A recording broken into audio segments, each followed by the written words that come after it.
शैतान खुद नमाजी को मस्जिद तक छोड़ने आया। आखिर क्यों? आइए जानते हैं। एक आदमी मस्जिद में नमाज अदा करने के लिए अंधेरी रात में घर से निकला। हल्की बारिश हो रही थी। अंधेरे की वजह से उसे ठोकर लगी और वो मुंह के बल कीचड़ में गिर गया। कीचड़ से उठकर वो घर वापस गया और कपड़े बदलकर दोबारा मस्जिद की तरफ चल पड़ा। अभी कुछ ही कदम चला था कि फिर ठोकर लगी और वो दोबारा कीचड़ में गिर गया। कीचड़ से उठकर वो एक बार फिर घर वापस गया और कपड़े बदलकर मस्जिद जाने के लिए फिर से घर से निकल आया। अपने घर के दरवाजे पर उसे एक शख्स मिला जो अपने हाथ में जलता हुआ चिराग लिए खड़ा था। चिराग वाला शख्स चुपचाप नमाजी के आगे आगे मस्जिद की तरफ चलने लगा।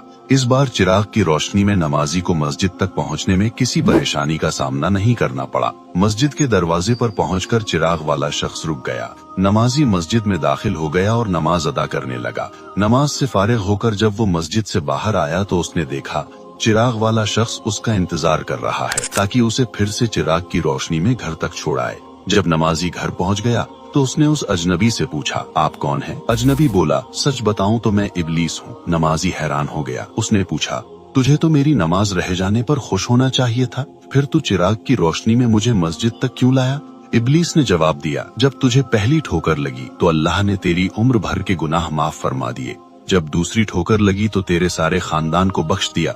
मुझे फिक्र हुई कि अगर अब तू फिर ठोकर खाकर गिरा तो कहीं अल्लाह तेरे पूरे गांव की मगफिरत न फरमा दे, इसलिए मैं चिराग लेकर आया हूँ ताकि तू बिना गिरे मस्जिद तक पहुँच जाए। अल्लाह हम सबको नमाज अदा करने की तौफीक अता फरमाए। कमेंट में लिखो आमीन।